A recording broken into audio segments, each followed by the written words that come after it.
Perhatikan, ba dalam Bismillahirrahmanirrahim bukan sekedar diterjemahkan dengan menyebut nama Allah Subhanahu wa taala.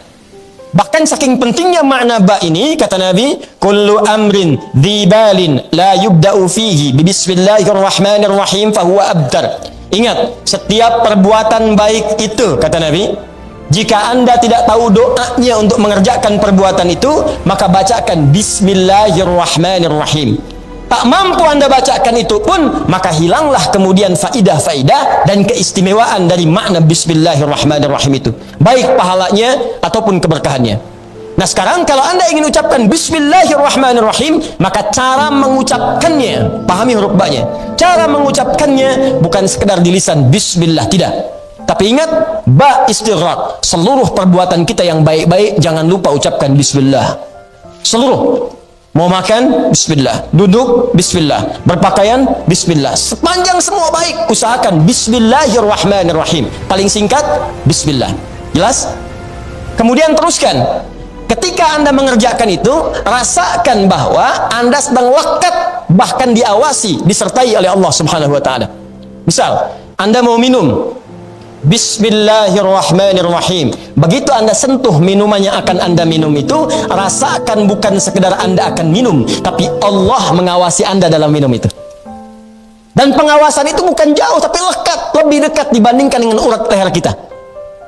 Allah tahu apa yang kita kerjakan. Bayangkan kita sedang dilihat oleh Allah. Maka orang yang bismillahnya benar mengucapkan huruf ba saja, dia mustahil akan menyentuh minuman yang tidak disukai oleh Allah Subhanahu wa taala. Jadi kalau bismillah Anda benar, itu di kantor itu Anda nggak bisa korupsi. Di kantor Anda nggak bisa ngarang-ngarang proyek. Karena kaidahnya jelas, semua aktivitas yang baik kerjakan bismillah. Anda nulis cek, baik tuh buat nafkah Anda dibawa ke rumah. Ketika itu baik, rasakan bismillah. Begitu akan dituliskan bismillah, lihat, rasakan Allah mengawasi kita. Maka mustahil Anda akan menambahkan 0 di antara sekian 0 yang harus Anda tuliskan itu. Mustahil yang tadinya 0 Anda tambahkan angka 2. Mustahil yang tadinya 0 Anda tambahkan angka 1.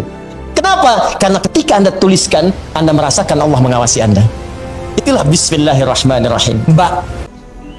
Kalau Anda sedang nonton sesuatu, maka rasakan ketika melihat itu Bismillah, buka televisi, maka Allah akan lindungi Anda. Kenapa? Saat Anda ucapkan Bismillahirrahmanirrahim, maka rasakan Allah sedang mengawasi Anda. Maka Anda mustahil akan menonton tayangan-tayangan yang tidak disukai oleh Allah. Jelas ya? Itulah ba. Jadi kalau itu kita kerjakan dengan baik, maka semua aktivitas kita secara otomatis akan ditujukan karena Allah Subhanahu wa taala. Babul ghayah. Mulanya latihan. Bismillah, bismillah, bismillah, ba. Bismillah, makan bismillah. Maka Anda tidak akan cari yang haram di makanan itu. Minum bismillah, yang haram-haram dijauhkan. Nonton bismillah, yang haram-haram nggak akan dilihat. Mendengar bismillah, ya, maaf, yang gibah, yang segalanya nggak akan pernah Anda dengar.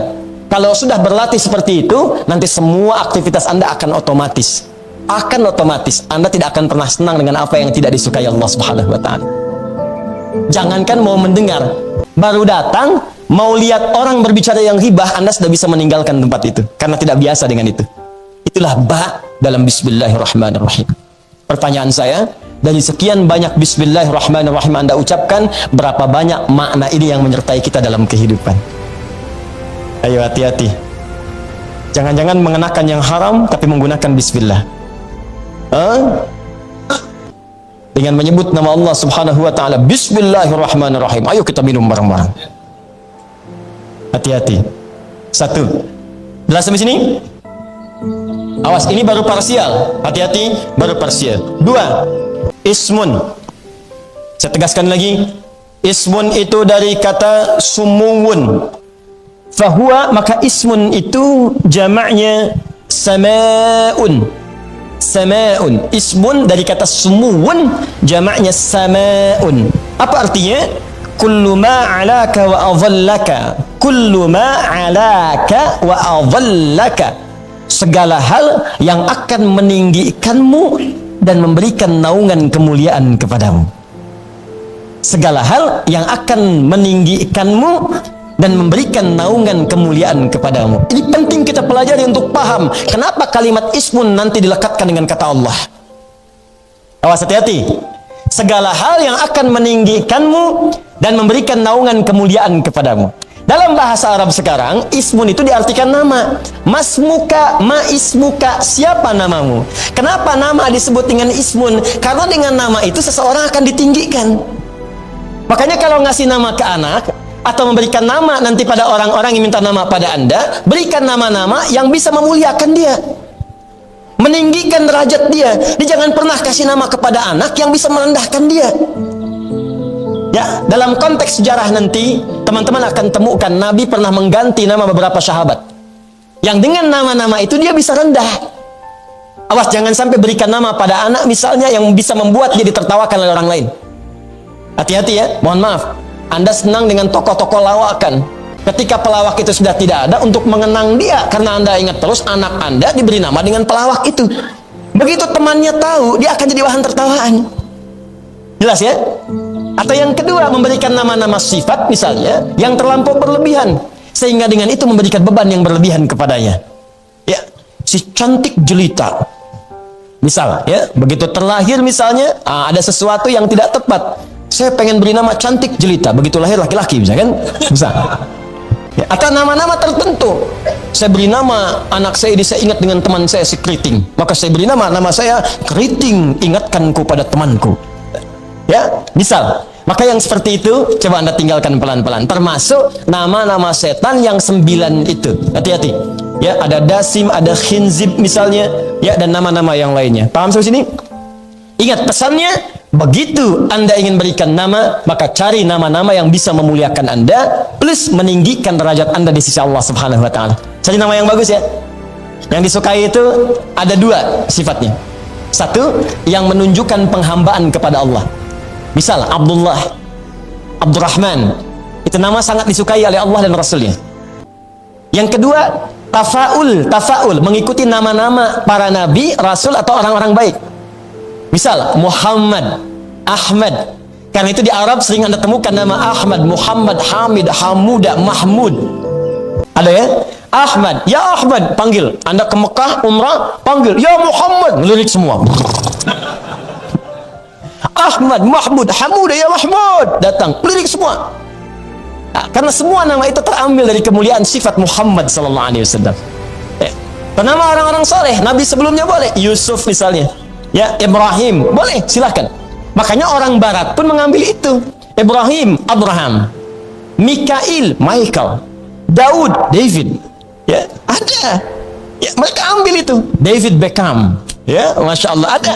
Ya, Ibrahim Mofik, dari kata Ibrahim. Ya, Zlatan Ibrahim Mofik, ada. Michael ada, Michael Owen dulu, striker Liverpool, ada. Ya, ya, mereka ngambil dari situ. Bisa, itu tafaul namanya. Atau orang-orang soleh, silahkan. Anda ingin ambil misalnya nama anak Anda, misalnya Umar, boleh. Abu Bakar, boleh. Uthman, Ali, boleh. Ya, nama anaknya siapa? Ali, bapaknya Asep, Ali bin Asep. Sah. Jelas ya? Nah, kalau dikaitkan dengan Allah, ingat ismun, bismillah. Setelah ba, saya ingin kerjakan semua hal, istighraq seluruhnya.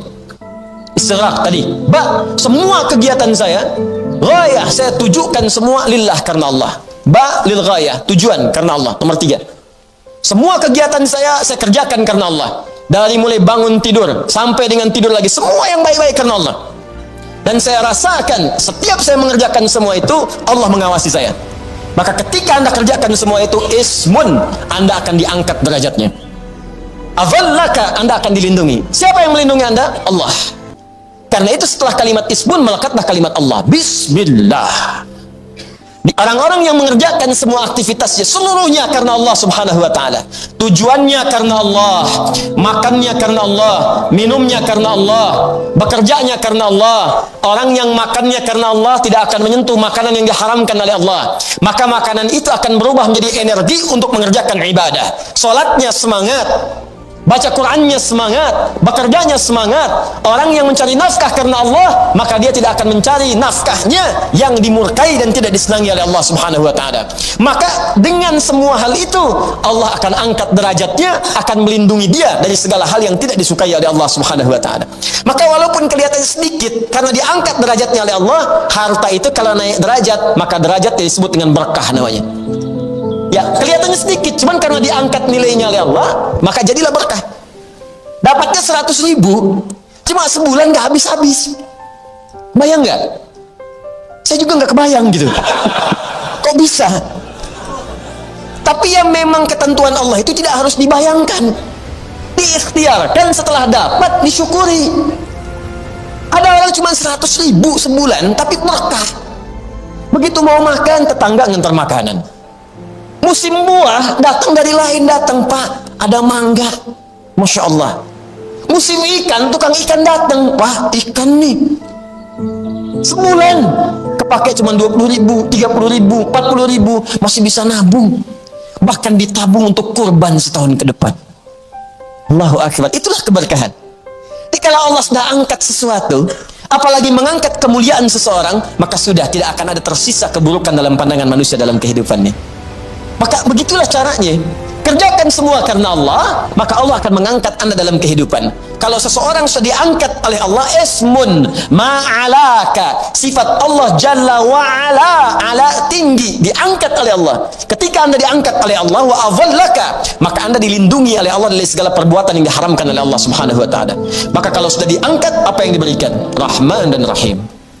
Rahman, semua kemuliaan yang mungkin diraih di dunia, Allah turunkan sifat bernama Rahman. Rahman. Sehat di dunia, sifat Allah Rahman diberikan pada kita. Rizki dilapangkan, Rahman. Tenang diberikan, Rahman. Di rumah tangga dapat sakinah, Alhamdulillah. Rumah tangga dapat mawaddah, Alhamdulillah. Rumah tangga dapat rahmah, Alhamdulillah. Sakinah, mawaddah, rahmah disingkat jadi samara.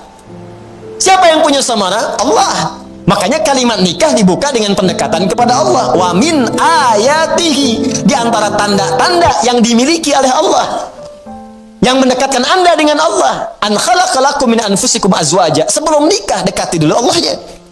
Tujuan nikah untuk mendekat kepada Allah. Kalau sudah dapat itu, wa ja'ala bainakum mawaddatan wa rahmah. Sebelumnya litaskunu ilaiha, taskunu sakinah, mawaddah dapat, sakinah dapat. Anda pengen samara tapi jauh dari Allah, bagaimana bisa mendapatinya? Kata Allah, samara punya saya, sakinah punya saya, mawaddah punya saya, rahmah punya saya. Kalian pengen itu tapi jauh dari saya, bagaimana bisa mendapatinya? Paham kaidahnya? Maka Rahman, semua kenikmatan dunia yang bisa didapatkan dengan izin Allah. Rahim, semua kemuliaan akhirat yang hanya diberikan bagi hamba-hamba yang dimuliakan oleh Allah. Di Rahim sifatnya terbatas. Kalau Rahman, semua bisa dapat dengan ikhtiar. Dengan ikhtiar. Ingat baik-baik, perhatikan baik-baik ya. Kalau ada manusia berikhtiar, dia bisa mendapatkan bagian dari dunianya. Kaya, non-muslim pengen kaya, ikhtiar, caranya bekerja. Semakin semangat kerja, bisa kaya. Tapi apakah berkah kekayaannya? Belum tentu. Kalau ingin berkah, jadikan pencarian kekayaan itu tujuannya lillah, bismillah, karena Allah. Maka Allah akan tanamkan keberkahan pada kekayaan itu. Jadi nanti kelihatannya bukan banyak sedikitnya, berkah tidaknya. Ada orang banyak malah bingung. Mau naruh di mana? Nyimpennya susah. Aja tiap hari cuma ngitung-ngitung aja, dipakai enggak?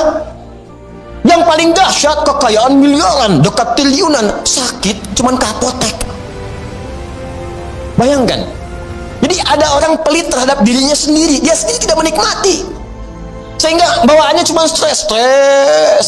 Akhirnya apa pendekatannya? Main ke ladang, ambil cabai, tanam kangkung, padahal harta banyak. Ya, nah ini yang disebutkan Rahman. Kalau sudah mendapatkan keberkahan, maka nilai semua perbuatan menjadi pahala akhirat. Nih, Bismillahirrahmanirrahim. Contoh, perhatikan baik-baik. Bismillahirrahmanirrahim. Saya mau minum, mengucapkan Bismillahirrahmanirrahim. Bismillahirrahmanirrahim. Alhamdulillah. Nah, ketika diminum dengan meniatkan karena Allah, maka Allah turunkan keberkahan pada minuman ini. Dia tidak sekedar menghilangkan haus, walaupun cuma sekali tegukan, tapi dia menjadi energi yang menyegarkan. Kadang-kadang tahan 2 jam, 3 jam, ayo, lillah. Dan dahsyatnya jadi energi untuk ibadah. Makanya banyak ulama dulu itu nggak banyak makan. Makan sedikit, tapi ibadahnya banyak. Orang sekarang sedikit-sedikit makan. Dikit-dikit makan, dikit-dikit makan, ibadah sedikit. Dulu minum sedikit, bangun banyak. Sedikit-sedikit minum, sedikit-sedikit minum. Mana? Toilet, minum toilet, minum toilet.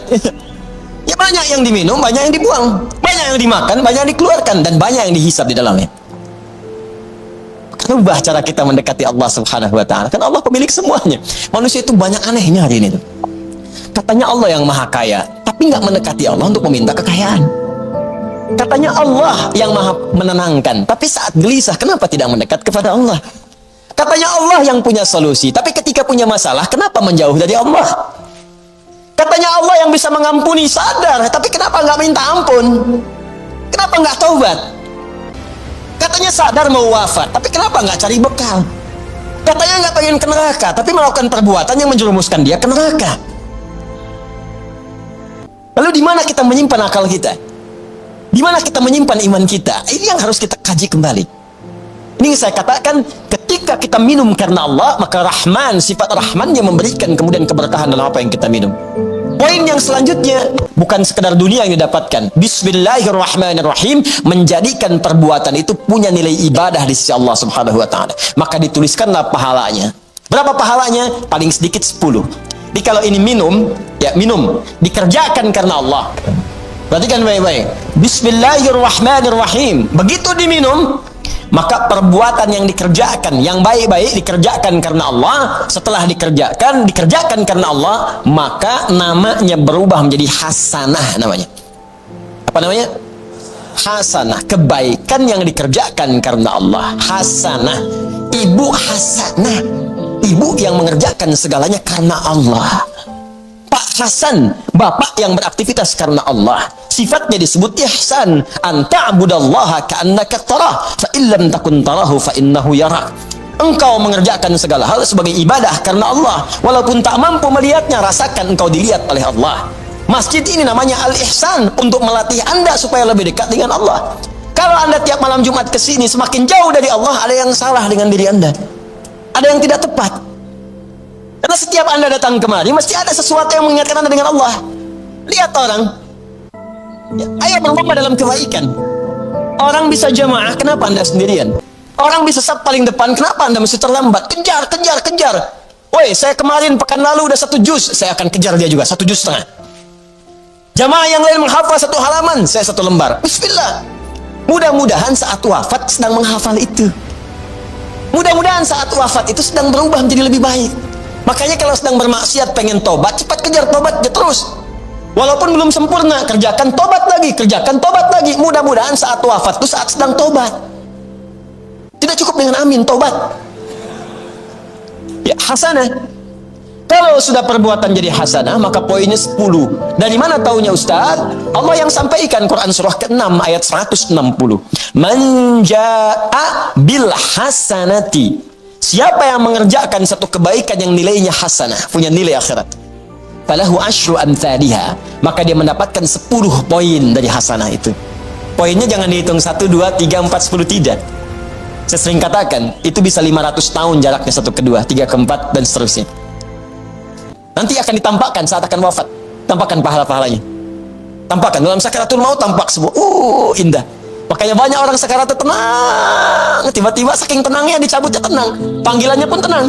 Quran surah 89 ayat 27. Ya ayyatuhan nafsul. Hei jiwa-jiwa yang sedang tenang, kalau ditampakkan semua keindahan. Pahala banyak gitu. Tampakkan surga segalanya. Masya Allah, indah, tenang. Karena sedang tenang itu gak kerasa, hilang pergi aja. Ada yang sedang sujud, ada yang sedang baca Quran, ya, ada yang sedang sholat. Masya Allah. Ada yang sedang lihat ustaz di majelis ilmu. Ya, bisa terjadi. Ada ustaz yang sedang mengajar, ada, dan seterusnya. Masya Allah, enak gitu. Pulang. Itu poinnya. Ayo cepat kejar. Makanya kata Nabi, kalau perbuatan nggak disebutkan nama Allah di situ, abtar, terputus. Kullu amrin dzibalin la yubda'u fihi bi bismillahirrahmanirrahim fa huwa abtar. Semua perbuatan baik yang tak disebutkan nama Allah di dalamnya, maka terputus nilai pahalanya. Yang paling dahsyat, kalimat bismillahirrahmanirrahim itu kalau diucapkan dengan benar, itu belum minta pun Allah bisa mengabulkan apa yang kita butuhkan dalam hidup, walaupun permintaan itu belum diucapkan. Ada orang yang belum minta langsung dipenuhi, langsung dipenuhi. Begitu bismillahirrahmanirrahim, minum. Masya Allah. Bismillahirrahmanirrahim, makan. Al-Imam Malik, Al-Imam Syafi'i satu kali kemudian berdiskusi tentang apa? Ini guru dengan murid, tentang rizki dari Allah Subhanahu wa ta'ala. Kata Imam Malik, ada jenis rizki yang tidak perlu diikhtiarkan dengan ikhtiar manusia. Dekati pemilik rizkinya maka akan diturunkan. Kata Imam Syafi'i, ya guru harus ikhtiar dulu baru diturunkan. Dalilnya wa fis sama'i rizqukum wa ma tu'adun. Di langit ada rizki yang telah ditetapkan akan diturunkan. Bagaimana cara menurunkannya? Quran surah kedua ayat ke-168. Ya ayuhan nasu kulu mimma fil ardi jami'a. Hei manusia, kulu mimma fil ardi halalan thayyiba. Hei manusia, ayo semuanya cari makan, cari makan, cari makan, kerja supaya dapat bagian dari makanan dengan halal dan thayyib. Kerja dulu baru dapat. Tidak sepakat, wajar, tapi saling menghormati di situ. Al-Imam Asy-Syafi'i pamit dulu, begitu keluar kemudian mendapati satu kebun anggur sedang panen.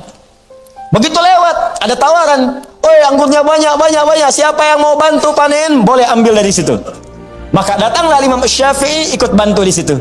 Begitu selesai, diberikan bagian anggur yang segar, besar, enak di tengah suasana panas yang sedang menyeri. Maka ketika menerima anggur itu senang, Masya Allah. Bukan karena terima anggurnya, karena ingat diskusi beliau dengan gurunya. Kata beliau, kerja dulu baru dapat anggur. Kalau tadi saya lewat saja nggak bantuin metik anggur, nggak akan dapat si anggur ini. Maka terbersit di kepalanya, beliau mendapatkan kebenaran dari pendapatnya. Maka pulang ke gurunya, dicuci anggurnya, disiapkan, dihidangkan dengan Masya Allah, cara menghidangkan yang sangat luar biasa beradab.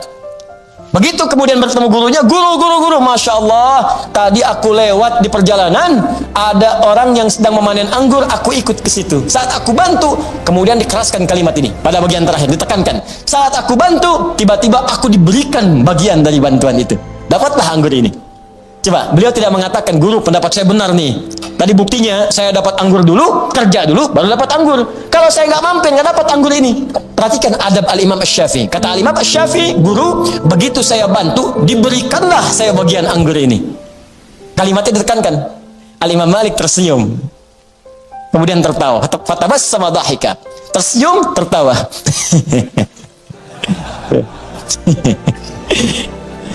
Syafi'i Muhammad bin Idris, saya sebelum kesini waktu akan mengajar, siang-siang terik panas, saya membayangkan bagaimana nikmatnya kalau makan anggur yang besar, enak dan indah. Tiba-tiba kamu datang bawa anggur. Tuh yang saya keluar mau mengajar, panas terik begini, membayangkan nikmatnya kalau ada anggur yang besar, yang enak. Tiba-tiba kamu datang bawa anggur. Kedua pendapat mereka benar. Satu ikhtiar, satu yang kedua mendekati Allah. Karena ada 8 jenis rizki dalam Al-Quran. Dan keduanya tertawa bersama, makan anggur bersama.